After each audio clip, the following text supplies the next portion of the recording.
Hello, Packers fans. Welcome to the Green 19 podcast. If you are one of the unlucky ones, you just watched the Green Bay Packers lose to the Denver Broncos 27-2 in a preseason disaster. I don't know what to make of it. I'm joined here by Ryan Wood to discuss it, to break it down as much as you could possibly want something like that to be broken down. You know, Ryan, I'm glad you're not Spoon because he doesn't want to talk about the uniform configurations, but we could talk about the Broncos uniform, like orange pants, accented white jerseys. That's a little different. We could look at that because that's one of the most exciting things that happened on that field tonight. I pay zero attention to that. I've been spending too much time around Spoon. I'll tell you though, look, anyone that knows me knows that I'm this rare bastion of positivity. Yes, I'm the what I think of. poster boy for positive. JR, when you think of me, you think of positive, right? I'm about to prove that. Yeah, right. I'm about to prove that because, I mean, the Broncos won the scoreboard. The Packers won the night. They didn't play anyone that mattered. And when I say mattered, I'm sorry. Javon Bullard, yes, he matters. Lucas Van Ness matters. But anyone that mattered in terms of could be, if there's an injury on this field, could alter the 2024 season. They didn't play anyone like that. Jair Alexander, Rashawn Gary, Jordan Love. None of those guys played. So they are a team that can get away with that in a way that the Broncos aren't. Because the Broncos are what the Packers were last year. They drafted their quarterback of the future this spring in Bo Nix. They need all the preseason snaps they can get, just like the Packers last year, to sharpen him for the regular season because Bo Nix carries the whole weight of hope for this franchise. And this is this preseason is an accelerated crash course to get a rookie quarterback to play in Denver. The Packers along those lines did zero favors for the Broncos tonight. Now, the Packers did what they should have done. They did what was best for them. They didn't play anyone that mattered. But I guarantee you Sean Payton would have liked Bo Nix to go against a starting caliber defense and not a backup defense. And he got a backup defense. So there were no favors made. But that's just, look, the Packers are a contending team. They won the night. Their roster got out of this unscathed. Their 53-man roster. Obviously, Rayleigh Goforth looked like he might have had a concussion there. So they won the night. You know, that's my positivity. That's my gift to you, Packers fans. 31 Packers players did not suit up, were listed on the out column. Many of them, of course, starters. Almost every starter that you could imagine did not play in this game. Broncos, like you just said, they played a couple series with their starters, so that was going to be a difference early. We will talk about the game itself, but I was struck by one of the names on that list of players who did not appear in this game, and that's A.J. Dillon, because we discussed the backup running back competition. And if A.J. Dillon's being held out of this game, that sure feels like he's got a leg up on Emmanuel Wilson, who did play in this game and was, didn't do a whole lot, as none of the Packers did. I think their longest gain from scrimmage was 15 yards. But not seeing A.J. Dillon out there, I thought was interesting. I thought that's sort of a telegraph that he's got a really good shot of making this roster. What do you think? Yeah, you caught that too, huh? That was the one that surprised me. Because let's not pretend like A.J. Dillon had a great start to his preseason either in Cleveland. I would have thought that he would have played tonight. But if I had to guess, I have to think that it comes down to what is this? This is a contending team, right? You want guys that can do the little things, right? For a running back, the little things is pass protection. A.J. Dillon's very trusted when it comes to that. That might be A.J. Dillon's path to the roster. They have Josh Jacobs. They don't need a lot more big plays out of their running back because Josh Jacobs is here to deliver those. They might need some pass pro on third down. They might need some special teams, which A.J. Dillon can play. Those trusted little parts, that might be what gets them on the 53. But I'm with you. I think that Emmanuel Wilson and obviously Marshawn Lloyd is injured, but when healthy, Marshawn Lloyd both have more juice than A.J. Dillon as a runner. It's just that let's not fall in the trap to think that the running part of running back is the only thing that's going to get these backup running backs on the roster. I know everyone's going to wake up today wondering about the backup quarterback situation. That's going to be the headline here. I know you're writing about it for PackersNews.com as well. Neither one impressed. Sean Clifford fumbled the very first snap of this game, tried to make something out of it for a short loss instead of something that could have been worse. But neither he nor Michael Pratt really impressed. And I wonder where you're at with the backup quarterback spot, how much it matters, and how much worry you have that one of these two guys can seize that and actually be somebody they could count on if they need, if Jordan Love, God forbid, misses a game or two, or if they have to go out and get somebody else. Damn it, JR. I was trying to be positive. Well, I was off to a good start. Unlike Sean Clifford tonight, I was off to a good start. I was positive. Let the record show, right? Let's be very clear. You said the Packers won the night, and brother, that is as positive and optimistic as it gets. I don't know anyone else saying those words tonight, but you do you. I love that for you. Let's dive into what else. My golly, the state of this backup quarterback battle is in shambles right now. This was not. I've seen guys that backup friends, guys that quarterbacks that don't make the roster come into preseason and they'll make plays, and you'll be like, okay, they made a play, but they're still not an NFL quarterback. These guys didn't even make plays. There were no plays made. Nothing. It was, and I get that Matt LaFleur said after the game that Sean Clifford's interception, the ball was thrown to the right spot. Luke Wilson needs to flatten that route. And okay, fine, sure. Make a play. The best play anybody made tonight was Sean Clifford running 11 yards on 3rd and 10. You got to throw the ball in this league, and here's why this is a problem. This isn't just bemoaning backup quarterbacks. This is a contending team. Everything that we see in the preseason, the Packers won the night because they're a contending team. They didn't lose anyone. But backup quarterback matters for a contending team. They might need to get through a week or two this fall without Jordan Love. They didn't last year, but they might. And if that happens, you better have a guy that could throw the dang football. They didn't show that tonight between either Sean Clifford or Michael Pratt. Now, all right, let's get. I want to dig deep here. Some positivity. All right, the Packers. I had this thought. The Packers clearly, they might feel more comfortable with it than anyone on the outside because they had Sean. They were comfortable enough with Sean Clifford last year to be the number 2 guy behind Jordan Love. So it's not like he's a known commodity. It was close tonight. I mean, you have to say that. I thought coming in, the most interesting part of tonight was going to be this. One of these 2 young guys separate themselves. They didn't. They absolutely did not. And if it's close, you'd have to think Sean Clifford is going to be the backup because he was last year. He's more of a known commodity. There's going to be more trust with him, and one more year in the system than Michael Pratt. So as bad as Sean Clifford was, this was in a lot of ways a wasted opportunity for Michael Pratt because he comes into the first half after Sean Clifford does throw the interception, a really miserable night for him. And Michael Pratt does nothing to show that he's going to leapfrog Sean Clifford. So, yeah, I was being positive. The backup quarterback thing, that's tough. That's tough. I think most Packers fans can understand this game is almost completely meaningless in terms of the results. It's about player evaluation.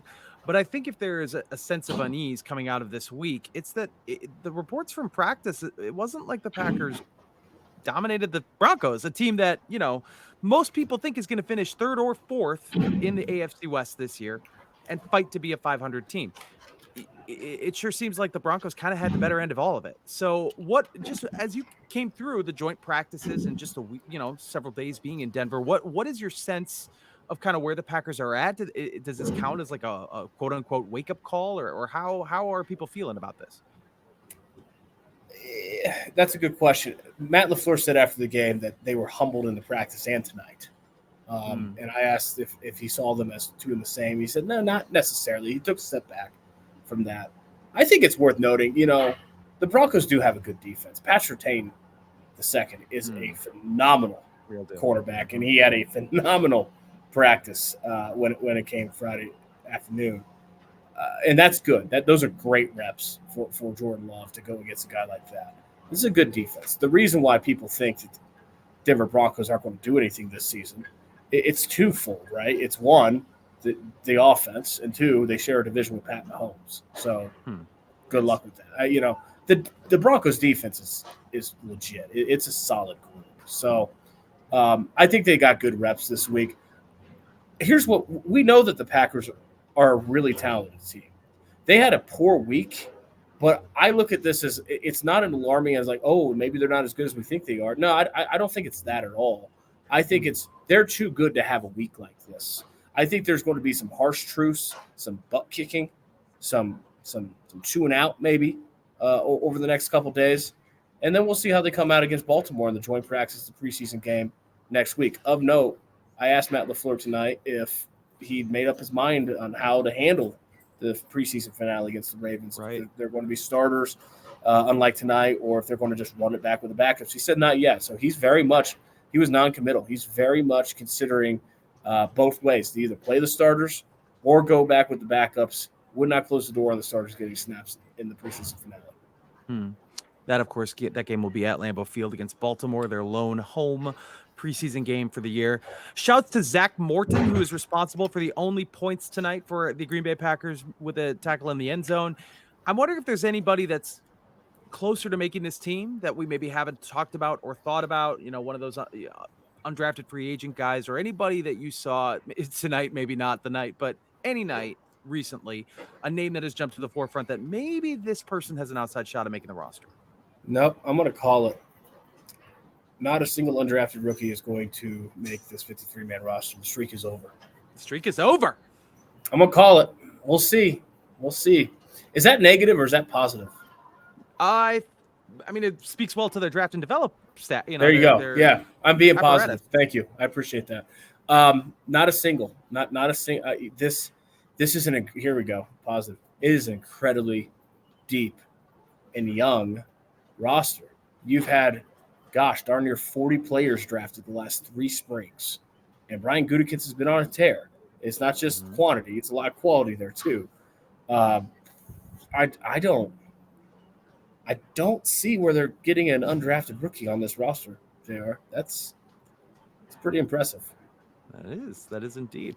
What about going the other way? What about players that are in danger of missing this roster? Maybe somebody we haven't even thought of yet. Certainly, I know there's some lower tier draft picks that are just maybe going to get into a numbers crunch, but is anybody really starting to look like maybe they're going to be practice squad or bust? Can we say the 2 quarterbacks tonight? I think we did. Yeah, I think we did. If they have another outing like this, is Brian Gutekunst going to have to go get a veteran? Anyone that's available? I mean, maybe. This was bad. Man. So I'd put them on notice. This big week coming up for them. Who else? Look, I not only do I think that there's not going to be an undrafted rookie making this 53-man roster, I think you're going to see some drafted players over the last couple of years not make the roster too and go on practice squad because, Grant DeBose. Like, what do you do if you're Grant DeBose? I'll even say this. What do you do if you're Samori Toure, who I think on some other teams around the league might crack a 53-man roster? On this team, he's number 8. Like, what do you do? You're an NFL caliber receiver. You just have the numbers game, Grant DeBose has made plays. And I'm not saying he won't make it. I don't know. They could keep 7, but they'd have to keep 7 for him to make it. It's going to be interesting. I think that there's going to be some numbers games at certain positions to trim under, to get to 53 that you can't keep everybody. No, for sure. Wisconsin native Christian Welsh had an interception tonight. If we're looking for positives, that's something. We could spend a little time in kicking corner. We have discussed the. Wait, you know what's funny about that play? Play? Yeah. Obviously, Aaron Mosby had the pressure that forced the interception on. That was almost the identical play to the Jordan Love pick Friday from practice, where Nick Benito comes. He came around the edge. Aaron Mosby's more up the middle. The ball hit off an offensive lineman, it looked like, or someone in the trenches for Stidham. But it was almost the identical play. The difference is Jarrett Stidham wasn't wearing red. So as much as look, Nick Bonito cannot touch the guy in red. You cannot touch Jordan Love in a practice. Absolutely not. Matt LaFleur had every reason to be ticked about that.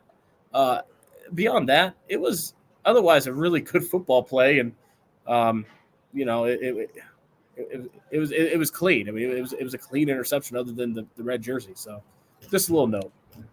Yeah, it seemed like the joint practice was pretty minimal on fireworks, other than that play that you're talking about, where Bonito maybe made contact with Jordan Love, got people up in a tiff, but seems like it worked out. The goal of eliminating that second day definitely worked. Because yes, nothing escalated. There was no actual brawl type fight. But if they had a second day, JR, the temperature was going to be high going into that potential second day. It was prescient not to do two. Mm-hmm. Not a bad idea. All right, kicking corner, as I said, Greg Joseph misses a 46-yarder in this game, 49-yarder, I forget exactly. 47. I was in the ballpark. In the ballpark is not where you want to be, though. If you're talking about kickers, you want to be through the uprights. I feel like the pendulum has swung for Anders Carlson the way that this preseason has developed, but I'm sure it's still up in the air. I don't know. What do you think? It's not over yet, but I do get the sense that, look, Greg Joseph had a scorching start to camp. He was kicking the heck out of the ball, and it's come back down to earth now. And what have we always said, JR? If it's close, it's Anders Carlson, and it's close again. There was a time there; it was kind of getting to be not close, maybe a week ago, and I was thinking, how close is close? Like, how close does it need to be to still be close? Because we're on the fringe there. It's close now. So, there's another week left, though. Anders Carlson cannot fall apart in the final week here. He has to keep going strong. I don't think there was time to evaluate the offensive line play tonight. I do feel like having Andre Dillard at left tackle, it feels like he's going to be kind of indispensable because they just don't have the people who can play that position.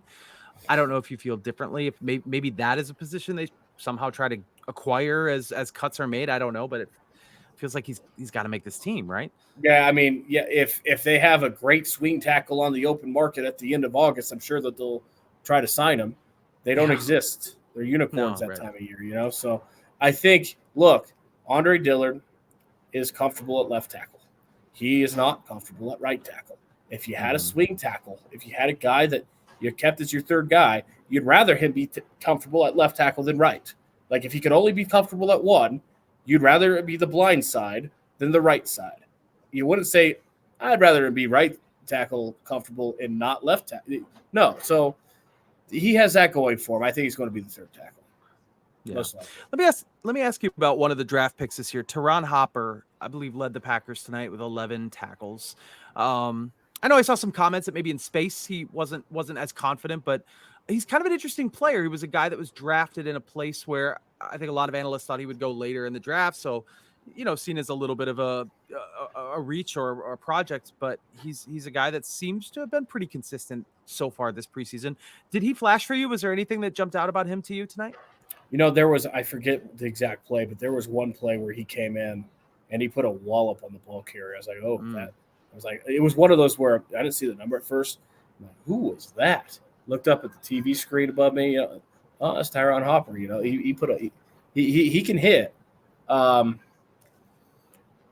It's early. It's too early for me to say one way or the other. He had a nice night tonight for sure. I've got to see more. Yeah, totally. What else is there? We can keep it short because there wasn't much in terms of highlights. But what else popped for you on Sunday evening? I think the takeaway that I have from this is the Packers got a bit of a wake-up call. I think they're a really good team. I think they're a bona fide contender in the NFC. They got a nice wake-up call this week as a young team, right? The type of wake-up call a young team might get, that you need to bring it against everyone. They didn't do that so much in practice on Friday. Tonight, you got a reminder that backups are not starters in the NFL. There is a gulf between guys that are going to be starting, even for a team that might not be playoff bound. We'll see in the Broncos. They're going to be starting games on Sundays in the fall, against guys who are not going to be starting games. That was what tonight was about, right? I think I don't want to minimize the backup quarterback for a contending team is significant, but I think that if that's the burning issue coming out of the second preseason game, you're in good shape. You're in good shape. They're a healthy roster, which is why I say they won the night. They've really been in good shape from a health standpoint. In a perfect world, the two glaring issues tonight, Sean Clifford, Michael Pratt, don't play a lick of meaningful football this fall because it's Jordan Love's show. They're going to be okay. I don't think this is an alarming situation, and if anything, I think this was a good week for them to get a wake-up call. That sometimes the best things that can happen to you at this time of year are adverse things, adverse situations, instead of everything going smoothly all the time. He is Ryan Wood. Find everything he has from this game at PackersNews.com. Another week of practice ahead, and then this Baltimore Ravens matchup coming up at Lambeau Field. We will surely be back with you in short order with another Green 19 podcast. Ryan, thank you for joining us. Safe travels home. We'll talk to you very soon. Take care, JR.